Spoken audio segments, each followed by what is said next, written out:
yang mana mereka ceritakan bagaimana perasaan mereka bila mana mereka masuk Islam, yang mana datang ketenangan dalam hati mereka, yang mana mereka jumpa jawapan sebenar di setiap kehidupan mereka.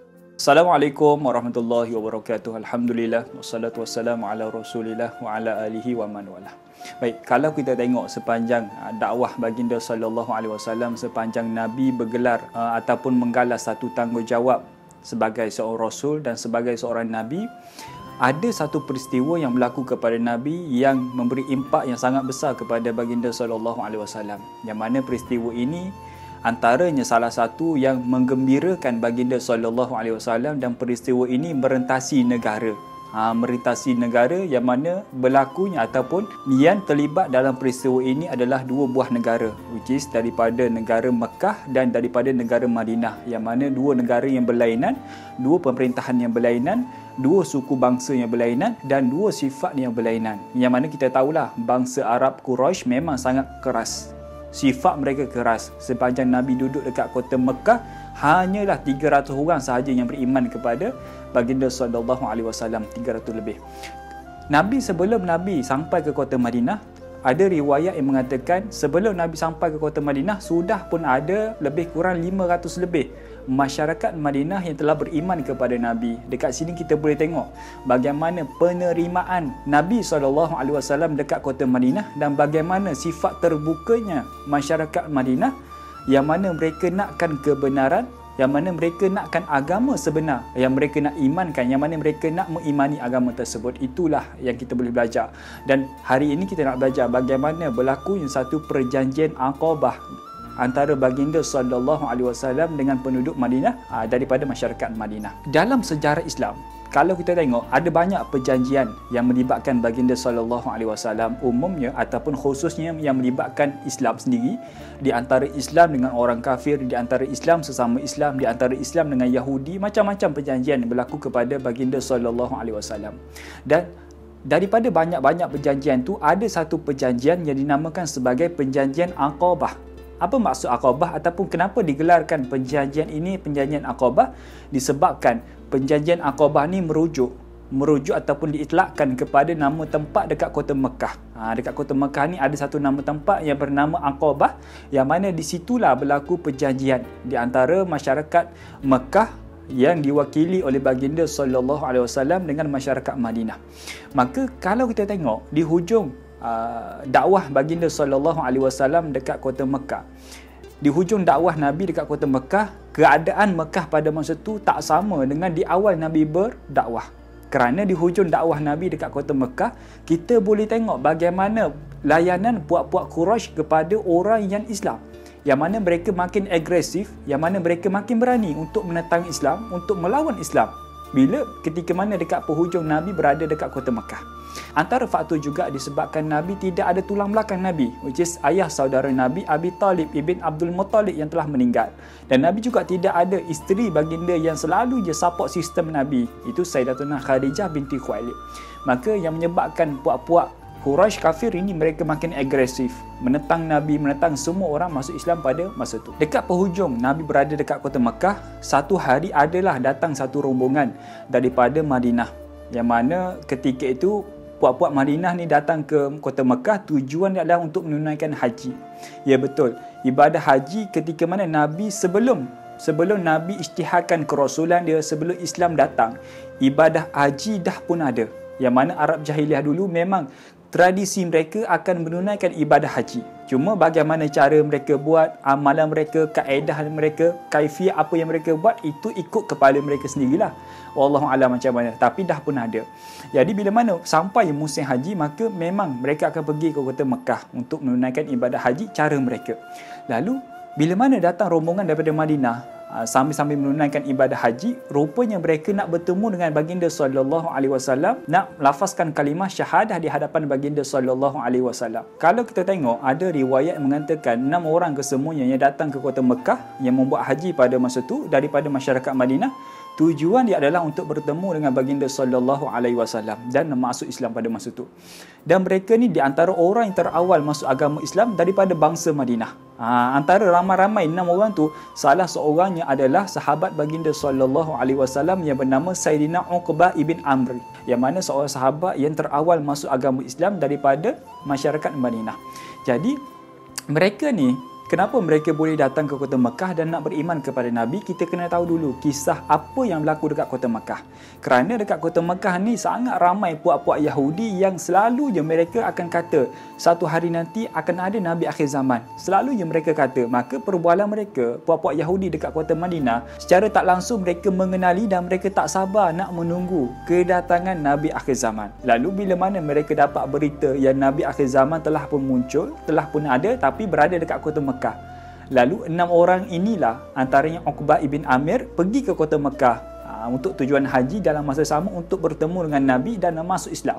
Disebabkan mereka percaya apa yang Nabi sampaikan kepada seluruh masyarakat Mekah pada masa itu. Lalu bila mana mereka dah masuk Islam, dah beriman kepada baginda sallallahu alaihi wasallam, mereka pun minta kepada Nabi, "Ya Rasulullah, boleh tak kamu bantu kami masyarakat Madinah yang mana kami ni sering sangat kerap berperang, berlawan di antara satu sama lain. Sedangkan kami ni satu keluarga, sedangkan kami ni satu buah negara. Walaupun kami duduk di negara yang sama, tapi kami masih lagi berperang di antara satu sama lain. Maka tolonglah kami, tolong selesaikan permasalahan ini supaya kami tidak lagi berperang sesama sendiri." Maka Nabi pun mengarahkan 6 orang yang telah masuk Islam pada masa itu untuk pulang ke kota Madinah, untuk sampaikan dakwah, untuk menceritakan perihal Islam kepada seluruh masyarakat Madinah yang berada dekat kota Madinah. And then, ingat, pertemuan Nabi dengan 6 orang daripada masyarakat Madinah itu yang mana mereka masuk Islam, pertemuan mereka tidak dirahsiakan. Sebab apa?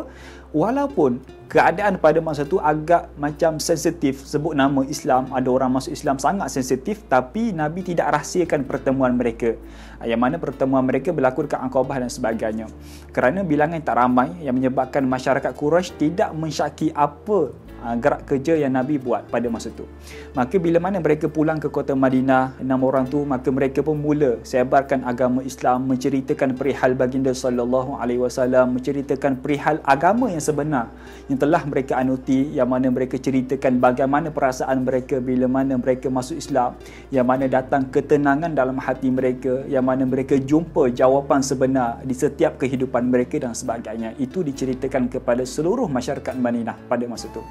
Yang menyebabkan daripada bilangan 6 orang sahaja, bila mana ada pertemuan kedua bersama dengan Nabi SAW bertambah.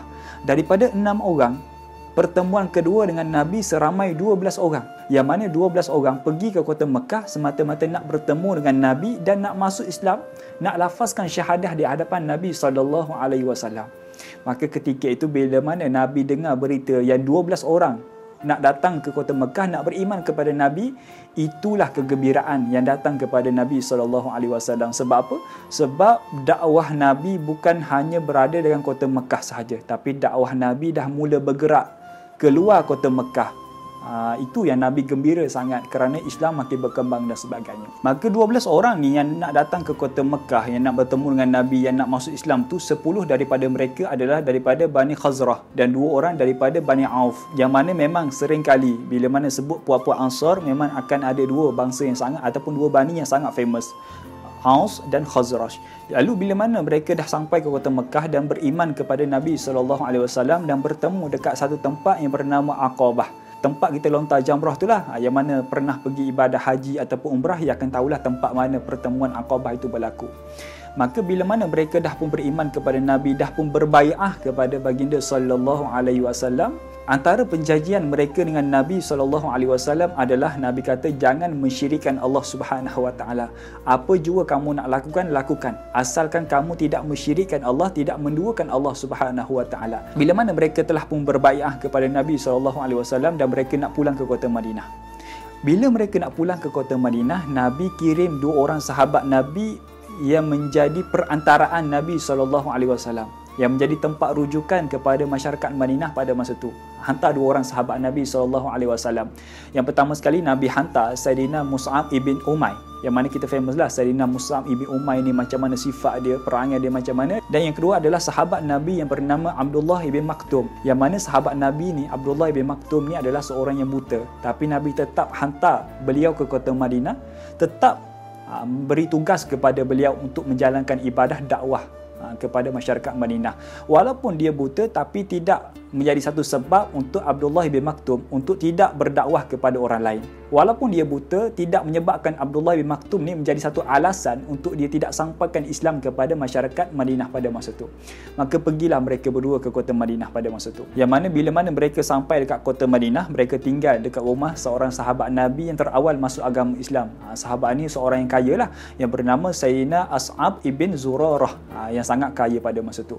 Maka bila mana mereka sampai dekat kota Madinah, mereka tak melengahkan masa, melainkan mereka akan sampaikan risalah baginda SAW dekat seluruh masyarakat Madinah. Ingat, kota Madinah ni satu kota, satu bandar yang sangat besar. Maka akan ada perkampungan. Okey, perkampungan itu mengikut keluarga masing-masing. Contoh keluarga Aus, keluarga Khazraj, Bani puak-puak Yahudi dan sebagainya. Macam ada perkampungan yang sangat banyak dalam satu kota tu. Kita boleh gambarkan dekat satu daerah akan ada banyak kampung-kampung yang kecil-kecil dan sebagainya. Maka itulah yang berlaku dekat kota Madinah pada masa itu.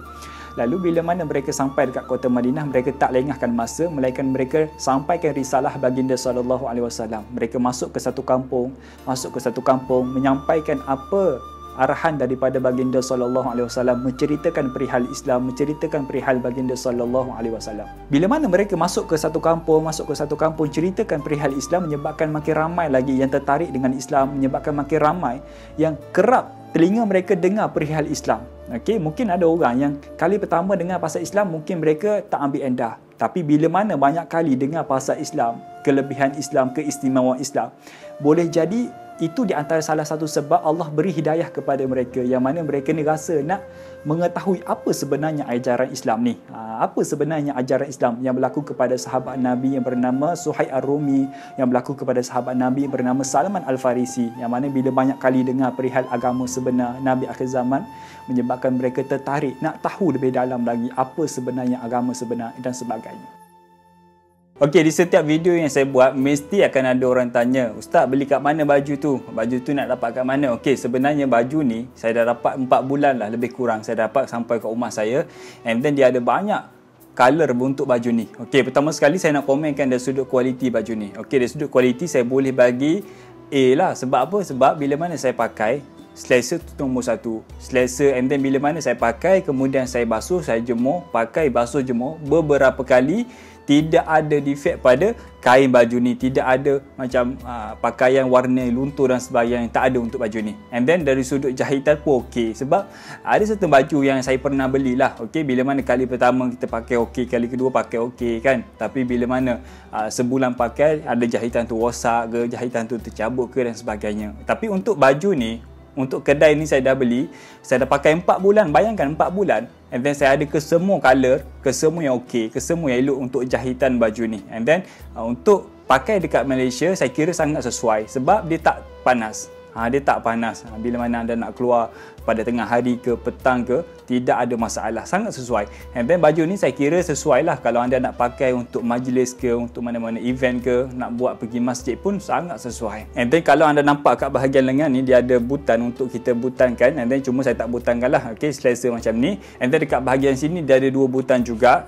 And then baju ni sangatlah, dia boleh banyak size lah. Dan baju ni dia ada banyak color, dan Alhamdulillah saya dah dapat, saya dah terima ke semua color, daripada color hijau yang saya tengah pakai, color putih saya ada, color grey saya pun ada, color hitam, color apa lagi, color orange pun saya dah ada. Ke semua color saya dah dapat. Alhamdulillah, ke semua saya dah pakai, ke semua saya dah guna. Bayangkan 4 bulan kot review pakai baju ni. Okay, nak rasa macam mana kualiti je, nak rasa macam mana selesa ke tidak, 4 bulan. And then overall saya kata 4 bulan sepanjang saya pakai baju ni daripada kedai ni, yang saya akan sertakan link dekat bawah nanti, sangat selesa. Okey, jadi kalau anda semua berminat nak dapatkan baju yang saya pakai, boleh tekan link dekat bawah. Saya dah sertakan link dekat bawah. And then dari sudut harga, saya boleh katakan baju ni sangatlah sesuai, kerana harga dia sangat murah, RM26.89 sahaja. RM26 anda dapat baju yang sangat berkualiti macam ni. And then tak panas lah, kain dia sedap pakai dan sebagainya. And then kalau anda semua berminat, boleh terus tekan link dekat bawah, saya dah sertakan link. Okay, terus order sekarang sebab perhantaran dia takut ambil masa yang lama. Jadi terus order. Nanti anda sendiri boleh rasa macam mana selesanya pakai baju ni. Okay, jadi itu je saya nak kongsikan berkaitan baju ni. Jadi jemput order, tekan link dekat bawah. Okay, Assalamualaikum.